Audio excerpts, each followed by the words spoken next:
Hey, y'all. Oh my God. I don't even know how to welcome y'all to the Walking Dead After Show here on the stream.tv. I'm your host, Sue Castillo. These are my fabulous cohorts, as always, Timothy Michael and Michael Tiberi. We missed you last week. Oh my God, I can't. I don't even know what to say. You want to jump off? Where do you want to start with? Oh my God, Well, let me start with this. If anybody on the West Coast was worried about spoilers from the East Coast, guess what? There were none. Yeah. So there you go. I mean, literally, there wasn't you could anything not to spoil anything because nothing happened. Because we don't know. Ooh, we have nothing absolutely happened, no answers. But we have no answers. I mean, none. It's like stuff kind of happened, but not really. Like, we get into the episode, and it's where Rick left off Morgan, where Morgan is on his way to finding Carol, right. and you've got Morgan just walking around, and then he comes across a sign, "You are alive," and a horse.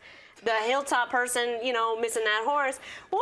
Let me tell you, this episode, I had so much time to just marvel at that horse's hair. I was like, that horse got the best ombre I've ever seen. And it's just clopping through those streets, like yes. clap, clip, clop. It's just walking down like it's a runway. Oh my we'll goodness. Get into that, yeah. So then, he finds the horse, and eventually he finds Carol after he's all these, I think, walker bodies all over the place, and she's just straight up on a stoop. Like a homeless person just chilling, wounded. Yeah.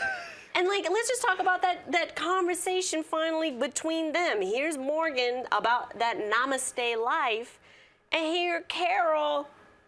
Let me tell you something. What did y'all? You know what? I'm not even gonna tell you nothing. I'm just gonna ask y'all. What did y'all feel about Carol's attitude, viewpoint? Like, she tried to church on Morgan, and it was just like, you don't even know, do you? And then she just goes into her little speech about why she left. Well, here's the thing. I mean, Morgan obviously finds her and then tells her that she needs stitches and that she needs to be patched up, so he's going to bring her back for antibiotics and whatnot, blah, blah, blah. And Carol sits here and goes, no, pulls a gun on him, which I found hilarious because I'm like, you're not going to shoot him. I mean, because you just had this whole speech about how you don't want to kill anybody. Right. And then she puts the gun down and is like, no, I really don't want to go back with you. And then he goes off and tries to, I guess, secure the area because he heard that noise of the walker that I guess we'll get to. And then it goes back and she's gone again. And it's like, just when Carol puts her mind to something, just let her do it, I mean, because clearly she does not want to be bothered right now. But they're kind of going in circles almost, though, where she's like, leave me alone, and then he's finding her. She's like, leave me alone, and then he's coming. You know what I mean? It's almost like, well, he's not really believing, he's not leaving her alone. Yeah. And he's not listening to her, but it's kind of working in her favor a little bit. I mean, don't this know. episode was full of circles. I mean, let's go back to the group going through each roadblock to find a way to get to the hilltop for Maggie and having to keep recircling and re-going around and finding all these routes. I mean, maybe that was the theme of the episode, just circles. I mean, that walking, exactly.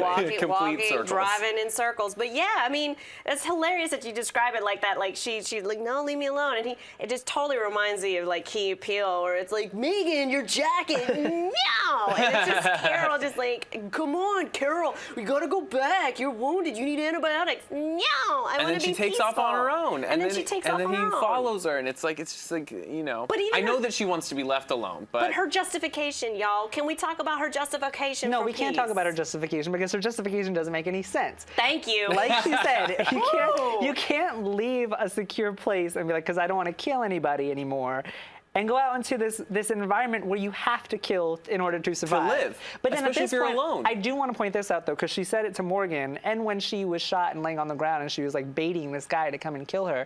I think she's on this verge of suicide, or not really suicide because she doesn't want to kill herself, but she really doesn't want to live anymore. Yeah, but if that was the case, if she really didn't want to live anymore, why'd she take out a truckload of dudes? She could have just let them kill her. That's true. She didn't. She walked off. And then this dude comes along and, she pushes that, truck bed closed because the walker was in it. And then the walker tried to eat her face. She kept trying to survive. She was... When she was pulling off that skin. Oh, Lord. And then that guy came along, and then she was just laughing and oh, just kill me. I just want to die. It's just if she really want to die, didn't Carol have plenty opportunity to just die? Yeah. She just Look. won't. I feel like she's at that crossroads of like, girl, make up your mind. You like, oh, I care about these people and I can't be killing for them, but you could just be out in the street killing for yourself? But do you think it's also What's a like better reason? she wants, because she was like coaxing him out, you know what I mean? Like she was like, just do it, but she's not gonna do it herself. Do you think it's kind of like one of those? Well, that's what I meant. Like, I was she's like, not she's gonna- like, that's why I said suicidal and like a questioning, because I really don't because know what she's to call not gonna that. do it herself, but then Exactly. she's like, well, someone else just do it. But then, here's so it's another not thing me. that I wanted to don't bring know. up. It's funny that since we fast forwarded so much, how she baited this guy in order to kill her, and she made Morgan kind of go back on his morals and kill that guy for her. So I wonder what kind of position that puts them two in now. Ooh, especially since Morgan didn't just shoot the guy once and dead. He unloaded the clip. Like, Seriously, Morgan though. had some pent up, oh, okay, Walking Dead fans, you hate me this season? Right. Bah, bah, bah, bah, bah, bah, bah. Can we Like, talk about unloading a clip though? Like Carol just laying there and this guy loading bullets into her. Like the first time Yeah. she was shot, she was just like, oh. And then the second time he shot her in the arm. And I'm still sitting there going, because I love me some Carol, but I was going to go, she'd be all right. She'll walk it off. And then the third time he shot her, I was like, okay, you're getting too much now. That's what I was like, It's that's still too enough. much. That's enough injuries. That's It's like, enough sustained It's like, injuries. you don't have to, she gets it. Yeah. Don't shoot her anymore. enough injuries. She just, each pop is just like, no, I'll walk it off. I I'll know. walk I it- wanted a little bit more of a reaction to No, those come bullets. on, Carol. Come on. You know, and then Well, I let's. kind of want to backtrack a little bit to Enid and Carl, because the episode kind of did start off with them and how Enid, because she's gotten really close to Maggie, and she wants to go to the hilltop, and Carl's trying to convince her while they're in the armory, no, not to, and then he like tells her to go into the closet for some pistols, and he locks her in there. And then she brings up the whole, what am I supposed to do if you get killed? How am I supposed to live like that? And he says, just survive somehow, which I'm glad that they brought that back, because it's kind of like the thing between the two of them. Yeah. He and dropped then that JSS note on her. That was hilarious. Right. And then we find like the group kind of like rallying around Maggie and like going into the RV and Eugene wanting to go. And I just wanted to bring that up because he obviously plays a bigger role in the end of all of that, which I thought was funny. And then the guys chasing that other guy in the forest, the savior's chasing that guy in the forest, on how they alluded to. There was a lot of foreshadowing in this episode. I feel like they were jumping around and kind of going in circles, like Michael said, but just jumping around so much to where like they catch this guy and they allude to they strung up his friend and because they tried to fight, and then they have like all of these like things of the roadblocks. I mean, yeah. Yeah, it's insane. But yeah, we've got, you know, like you said, you got the Carl thing, everybody loading up in the RV. Then we see, you know, finally we get to see Aaron again. Yay! Yeah. Yay! And the whole time we were watching the episode, y'all, we were like, you better You better not. not kill him. Don't you do it. Don't you do it. There's only a so lot many of- gay people on this show. You better not. Oh, we love Aaron. It's getting into dangerous territory. It the is amount getting of into people that dangerous go. They gave territory. Aaron some lines. Yes, they did, you know, which is really great. And then And Father Gabriel too. We found out who's been watching Judith, because it Ooh. was like a mind blown to me. I was like, Oh. where has Judith been? Who's been watching her? you want to talk about the character turnaround Yes. of the season. Boy, Father Gabriel really is stepping up, y'all. Like, I mean, as much as we've been talking, like, you know, we started off loving Morgan before, and then, you know, how Morgan's all about that namaste life, and we're just like, what is this? And we're not liking him. And then Father Gabriel really getting us, the audience, to kind of, I mean, I don't know how you fans are, but I know us over here, we're like, okay, Father Gabriel. He was like, we got plans, we got drivers, okay? We And got we got guns. Plans A and Plan B. Yeah, okay, we also got Plan C. And if stuff goes to pot, We got an escape route. I got an escape route, and I got Judith. She's my #1 priority. Ride or And then- die. yeah, Yeah. I was like, go ahead, Father. But I think Rick felt Go the ahead, same way, because go Rick ahead was and like, I see you. yeah, Rick was like, okay, Father Gabriel. You know, and then Spencer done ruined it by going, I mean, what if we could, you know, what if they do come?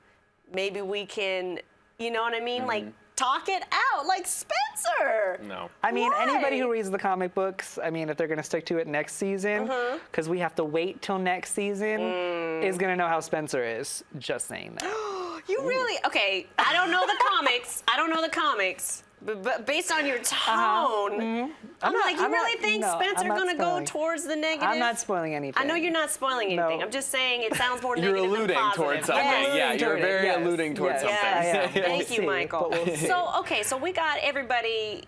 This road trip. This is like the worst road trip of my life. Oh, nightmare road trip. What did you say? You said this reminds you of a. Oh no. DUI checkpoint Oh yeah. is what you said. every time it's me and you just turning around and going the other direction. And then another one. Back up another slowly. one. Yeah. Okay, DJ Cabby. Okay. It was literally like, here's a roadblock and another one and another one. And they just slowly backing up. And let's just talk about that guy in the road. I mean, I'm gonna call Grand Theft Auto. As soon as the episode started, I was like, that is Trevor from Grand Theft Auto, and I And love Timmy and I it. both were like, what? Yeah, I was like, We don't know. Okay, y'all gonna have to Google that later. But I saw Trevor and I was like, ooh, Trevor is a wild child in Grand Theft Auto. He gonna be wild in this one, and he sure was. Oh, he sure was. He was wildin'. They were in 4 or the 5 seconds from wildin'. Do you know what I mean? They were at the checkpoint. They get to the next one, and I really hated all this build-up, but I liked how each checkpoint, it was worse and worse. And the pyramid just would like grow with people. Yeah. Like each checkpoint, there were like more. By the time they got to the end, it was like a cheerleaders pyramid of just people all there. You got one in the back doing herkies.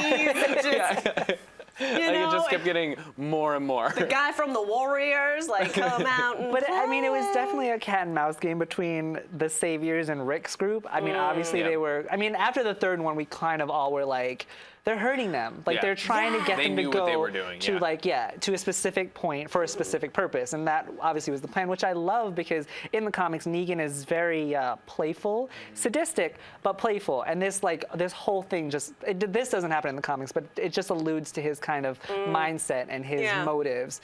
So it was just really sadistic, and I loved it. Yeah, sadistic and playful, like I like my dates. So we're gonna take a quick commercial break, y'all, and make sure you use the hashtag TWDAS. We are checking the live chat and Twitter, so we want to see your comments. Tell us what you think so far, and we will be back with more of the season finale. See you guys soon. Bye.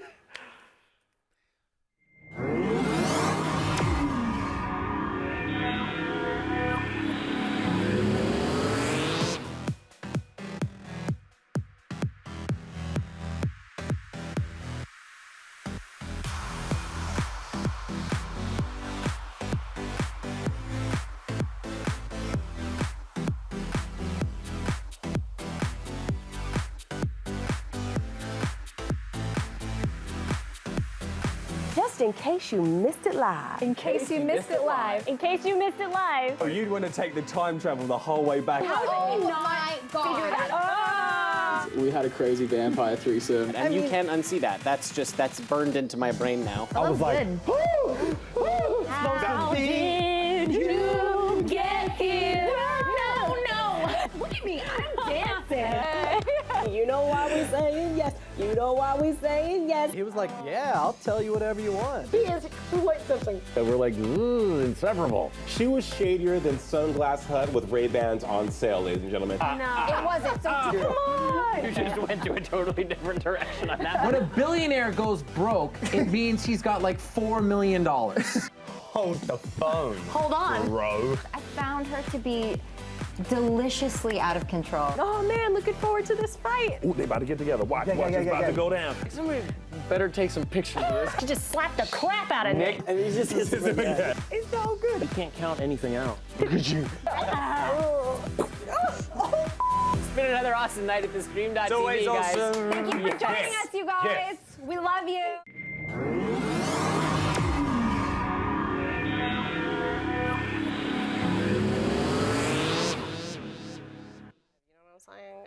Welcome back to the Walking Dead After Show here on the Stream.tv and roadblocks. I hate them. And that one where it was just piles of wood. Oh yeah, I forgot about that. Eventually that they light on fire. I mean, like, let's just talk about the roadblocks. Yeah, let's take a They were step getting back. very creative. So the first one, because I really love that conversation that Rick had with Trevor, as you so eloquently called him. GTA. Yes.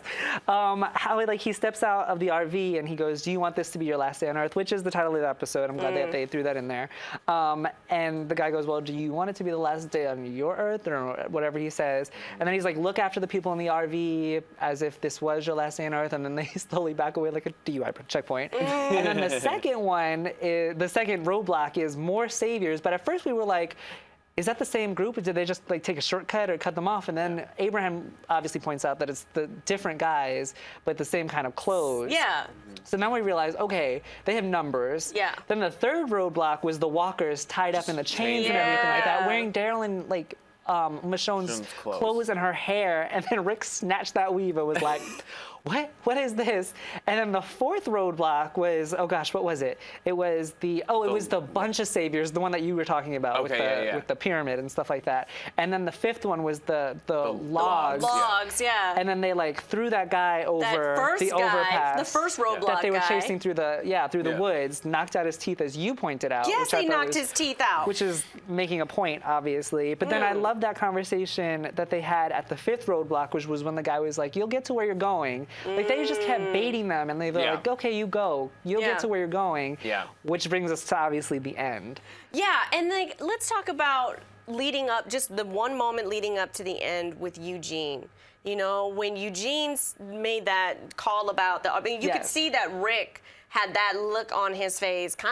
We've seen that look on Rick's face many times. That's when he walked out the house and took out all them walkers so that his son could get medical attention. That was the look that was on his face when he bit that man's throat because they were trying to mess with his little boy on the road. Yep. You know, that was that same look Rick had when he just lost his stuff, and you could see that Eugene kind of stepped in and came up with the play of like they don't know how many people in the RV, and he was going to stay in the RV and drive it. And you see that interaction between Eugene and Abraham, and it's like, why wouldn't you let me drive the truck? And Abraham like, you know, honest, I didn't think you could do it, you know. And you had that romantic moment and then hug, and I thought that was very sweet. I did, yeah, I thought so too. And when they were playing all that music, y'all, I was just like, "Ooh, Lord, bye-bye, Eugene." The sun, the light in the back. Yeah, and then you know the group goes on foot with Maggie through the carrying her, woods, yeah. and let me tell you something. I told these dudes the same thing. I said, "Man, anybody whistles this week, I'm throat punching the crap out of That them." was so creepy. It was so creepy. No, I we like that. got it. We got it. I thought it was creepy as you hell. You hear? I It was got like it. Hunger Games. I was just gonna say. Wasn't it like Hunger Games? I can't do it. I don't know what it is. What is it? I don't know, but it was just so much overkill. Because by the time they're surrounded, the lights come back on, and all these dudes just whistling. Why you whistling? We got it. You surrounding them. I see. All of you, the lights is on, dude. Come on. And then Trevor, GTA guy, comes out and introduces Negan. I mean, and that's the thing. They set Maggie down. They got Rick and all them on their knees. And then finally... I loved that, though, really quick. Just interjecting that Rick kind of had that alpha male kind of stance of like, I'm not going to get on my knees. And then he looked at Carl and was like, you know what? Let me just suck up my pride right now and get on my knees, because clearly you're outnumbered. So I just wanted to throw that in there. Yeah, of course. Yeah. Because you ain't gonna get, like, I mean, that's the thing, like alpha complex of like, I ain't getting on my knees, and then it's like, oh, my child or my loved Yeah, no one. problem. Yeah, right. Okay, fine, you know, and then, you know, we had been seeing these intercuts, you know, of the holes and stuff like that. I was like, clearly this is what Glenn and all them Cage did. And I didn't sure get it. I enough, thought it was a box at first. I was like, who are these people in this box? Yeah. With the holes in it. And well, that's the other half of Rick's group, and then you see, and then you see Trevor GTA call out Mangle Dangle Dwight, and then he come out and he lets Michonne, Rosita, and Glenn, all of Daryl, them, and they get on their knees, and then we finally we finally get to meet Negan. And I don't know how y'all felt, but I was half terrified and half turned on. I was just like, Him coming out in that Forever 21 leather jacket. He got that leather jacket from, Charlotte Russe. I mean, it was so good to finally see Negan because it was the buildup we've all been kind of waiting for. Ooh, and that glorious beard. It was literally like a beard off. It was like Negan's beard versus Rick's beard. And then Abraham's beard, because he alluded to that a little bit. He was did that like, moment I where need he to was like, shave mine or something like that. Yeah, maybe not the time. I love Jeffrey Dean Morgan, who's playing Negan right now. I love how he's portraying him so far. Yeah. The one thing, and he looks just like he does in the comics. I mean, you guys say Forever 21, but that's how he looks in the comics, which I think is really hilarious. Yeah, that's great. But I hate that they're editing, and I guess they have to do it for TV, but his language, because he does drop the F-bomb quite a lot. It's like his thing in the comics. I think they kind of replaced it with the word shit in this. Yeah. But I mean, he's understandable. crazy, and I'm loving him so far. Yeah. I mean, he's like, you don't know whether you want to love him or hate him, and that's the same as in the comics. I'm telling you. Interesting. Yeah, because he gives off a vibe that's, you're very terrified, but at the same time, I'm like, I can't tell if this is a little bit of an act, and then you're like, oh, but okay, you're still terrified. That's why I don't know what's happening. Yeah, here. that's why I said I'm like half terrified and half turned on, because like he just had that personality of someone. I mean, you could have beer with. I was gonna say, like he seemed like a cool guy to sit down and have a beer with, and he would tell you all about his life, and you would be like, wow, like you really have an impressive story. That's what's scary though, is because he comes off like, hey, if you just listen to me, if you just do what I say, like we can get along, like we can be bros. But the minute you cross me, that's it. Like, it's done. Yeah. And he's crazy. Yeah. He's crazy. I mean, I identify. But so so then we've got, not cool, man. I sent, what did he say? He said you kill my men. Oh, yeah, that was I like a... sent my men after you for getting my men. You killed those men. Then I sent you other men. You killed them too. That's not cool. It was just like, I like cool. that. Like, he itemized it. I like how, itemized and then followed it by like, that's not cool. Like, yeah. you know. I really loved that kind of playfulness about it. It was very scary. And then he goes to each individual character. And it's like, he points out Abraham, and he's like, that's when he has that moment with his beard and realizes that, okay, he's a big dog. All right, whatever, I won't mess with him. Then he goes over to Carl. Yeah, Carl. And then tells Carl, lighten up, kid, could you at least cry a little? Like, but that's a good point. Lighten up, kid. Why don't you just cry a little? Because for someone Carl's age, that's a normal reaction, is to be terrified and crying and upset and like scared. But Carl ain't a normal kid of that age at all. Well, he's seen what he can. And then, oh my God! Then when he gets to Maggie. And Glenn went bananas. That's what I'm talking about, Glenn. Yeah, defend your woman. Glenn went bananas defending his woman. And I'm sure all my comic book people were like, no. We were like, I was freaked out about Glenn. But you know what was funny? When they first let them out, right, and Glenn sees Maggie, a part of me was like, I know. Glenn's reacting to her haircut because he hadn't seen it. Oh, you are so mean. You're so petty. You're so petty. You're petty. I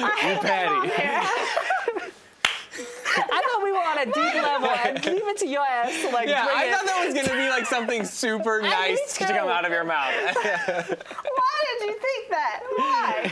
After all this time, y'all. But I was like, come on. And then having that emotional scene where he reacts that way, and then Negan's like, okay, I'm gonna let y'all have that because emotions are running high right now, so I'll let that. But and then he says, what did he says? He says something about a pill. He was like, this is a really nasty pill to swallow to swallow, but you're gonna swallow it. Yeah. It's like, okay, like. And one of y'all gonna die. Yep, because they have to pay the price. They have to pay the price. But price. then I love how he says, I want you to work for me. So it's like, because he wants half of their stuff. That's why he's doing all of this. Let's allude to that.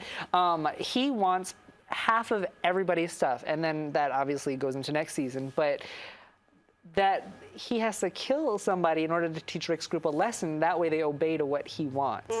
And that right there is, I mean, I guess we'll see what's going to happen with that. But you know what I find crazy is that at the beginning of the episode, there's that guy who winds up getting his teeth knocked out and hung on that bridge with the spray painted X on his chest.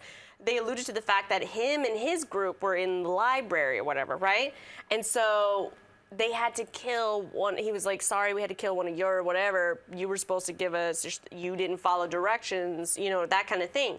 So it seems like that just seems to be, we have to kill one person in your group and then y'all need to work for us. And that seems to be the rule for everybody. Well, but the fact that Rick's group murked a lot of Negan's people, why then, I felt, why are they doing the same thing with only picking one? I honestly thought he was going to murk Take a couple of people. Yeah, I did too. well, with the two guys in the forest, I mean, they fought back, and that's why they had to die. With Rick's group, he, like I said, he wants to teach them a lesson because you can't work for him, or you can't work for Negan if you're dead, and he points that out. Yeah. So he wants to, like I said, teach them a lesson, Yeah. and that's why he's gonna Yeah. do what he's gonna do. And I love the introduction of Lucille, by the way. So like he's carrying around this thing, and everybody's like, "What's he carrying? What's he carrying?" Baseball and he bat goes, wrapped "This is in barbed Lucille," wire. and he's like, "Oh my God." Oh. Yeah. And then he decides to play Eeny, Meeny, Miny, Mo. Oh, that sick game. Yeah. That's sick. There really is something sadistic about taking a child's game and then being like, yeah, let's turn this into a murder game They had a now. lot of child games because with Eeny, the meeny, miny, all of walkers, the them. third Red road, Rover. yeah, Yeah. they alluded to the whole Red Rover game thing. But this one was, Yeah. I mean, it's in the comics, the Eeny, Meeny, Miny, Mo game. Yeah. And I just love the close-up on each character as he was doing it. But he was cheating it. That's what kind of bothered me. Like, he was like, eeny, meeny, miny, mo. And he was like giving people Yeah. 2 words, you know, catch a tiger. I'm like, you can't give some people 2 words and one person another. That's Michael, not fair. I'm not playing no games with I'm like, Negan. the logistics of this are not fair. Michael's like, you're cheating. Yeah. If it landed on me and I was the last word, I would be like, yeah, but you gave him 2 words. But he did. He was like, and then, you know, there was a moment where he wasn't even saying anything, and then they did those where Yeah. Lucille's in front of everybody kind of thing, and then he finally picks one, and the episode ends with him beating the bricks off of an unknown person, and that's it for the season finale. I did love the POV of that shot, though. I thought that was super cool. The POV shot, yeah. Going into like, we don't know who it is because we're literally in that person's head, and you could hear every blow, and you could hear people like Reacting. reacting to it. Yes. But you could only hear it, you can't see it. As the person, I was like, what? I can't. I can't. It was insane. Yeah. And quite frankly, I don't know how y'all felt by the end of the episode, but I was just like, really Walking Dead. I'm kind of disappointed in y'all for that. But let's speculate before we answer any questions. Like, so who do you guys think is the one who's the winner chicken dinner? Abraham. I believe it's Abraham. Yeah, that's my guess. You know who I think? Who it do you is? think? I think it's Eugene. You think it's Eugene? I think it's Eugene only because the last thing he said was, wow. You know, like, I'm surprised. Like, Right. he didn't say, wow, I'm surprised. He said something alluding to the fact of, like, I didn't expect this of you or whatever. And I really feel of all the people Okay. that he might have, like, you know, looks through, you know what I mean? Because it seems like he's very perceptive. He knew, like, I mean, clearly, because Rick wasn't really hiding it that well, that he kept looking at Carl, but, you know, you could be looking at a child and wanting to protect a child, but he was just like, oh, that's clearly your son. Like, I see it in you, that this is your son. And then he kind of, like, with the Glenn and the Maggie and everything, and how Abraham kind of, like, you know, got a little taller when he was going around and having to pick people. So it just seems like he knew. And I kind of feel like maybe he picked Eugene. I think he picked Abraham just because I feel like Eugene has more of a purpose in the future of the show. Making bullets would be it. With Abraham, though, I feel like he has established so many of these relationships with Eugene in this one, and then Rosita, and then with Sasha, and then with Rick, just being this like right-hand man kind of thing. I think that they're gonna kill somebody off who has kind of a connection to everybody. Yeah. They're not gonna do Glenn, because spoiler alert. It's in the comics, and I just think that would be completely predictable and kind of a waste of waiting a whole many, like all of these months to see who got killed. I think it would be a waste. So I think it'd be Abraham. I think that's a good point too, because like you know, they were both pointing out, like we were all pointing out, like during the whole episode, it was just like Abraham having these conversations and then talking about, you know, doing what Glenn and Maggie did.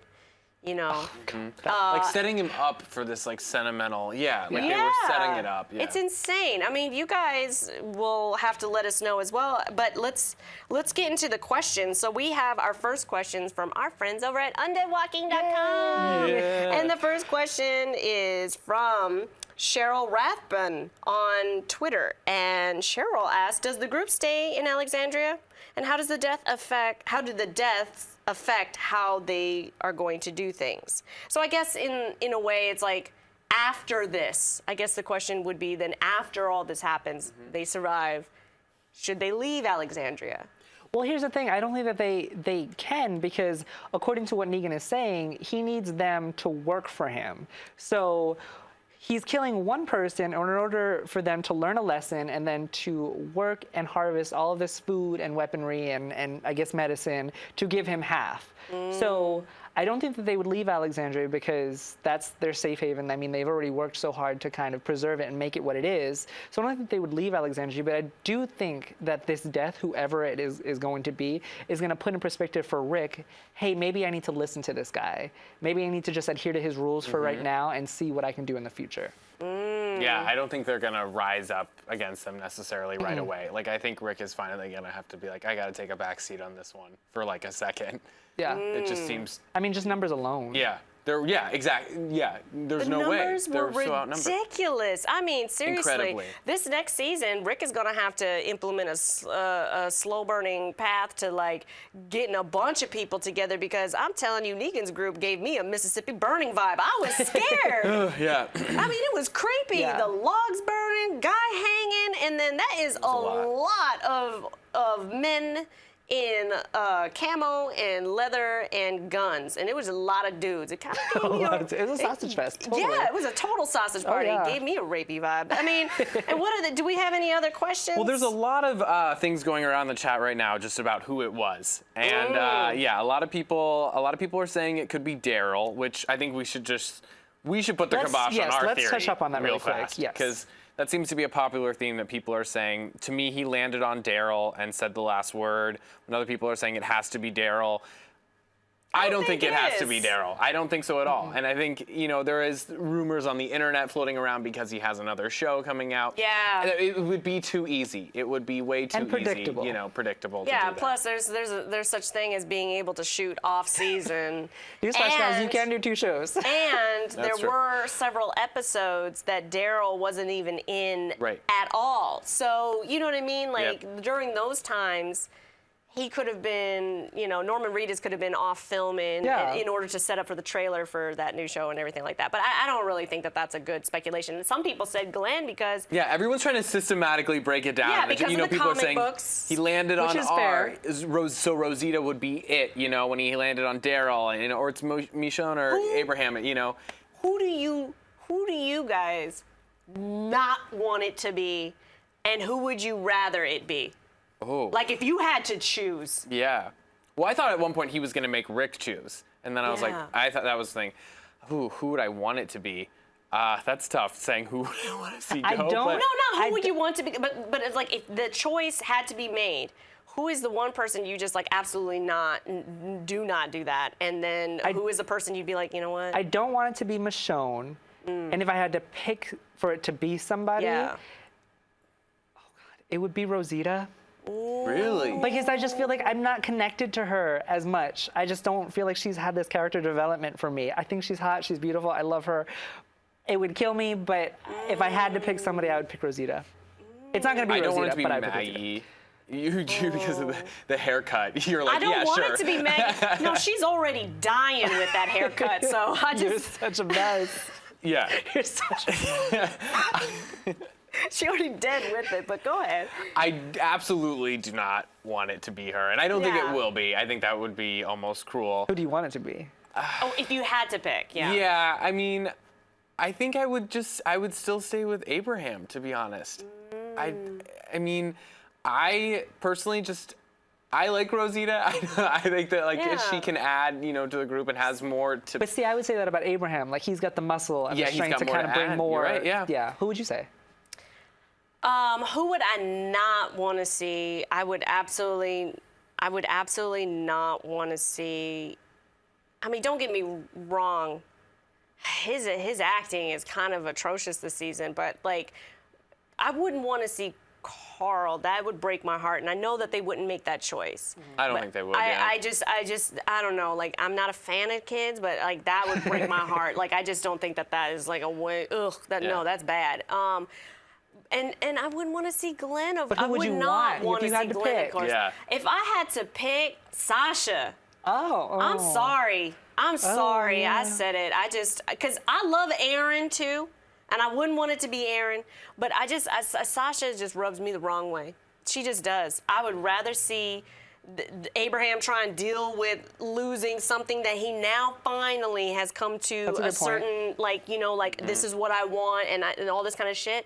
And then, excuse me, and then looking over at Rosita and y'all two, the ones, you know what I mean, that survive, not the one that you actually wanted. And then see how you stew in that. But that's just because I'm a shit stirrer.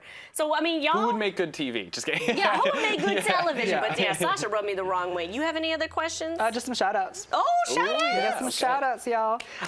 So we've got Collectors What? Cool Lectors What? In the YouTube chat.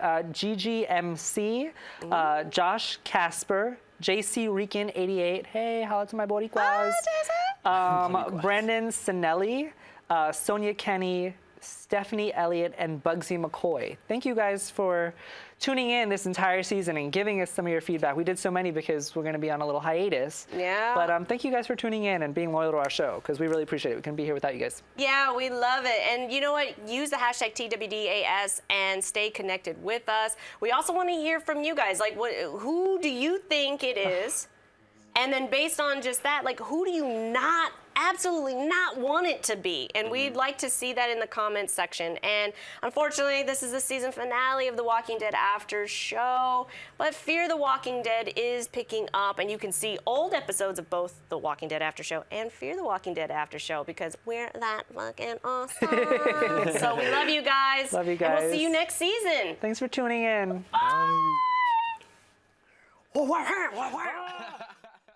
For more of The Walking Dead After Show, Click that button and Subscribe to the stream.tv.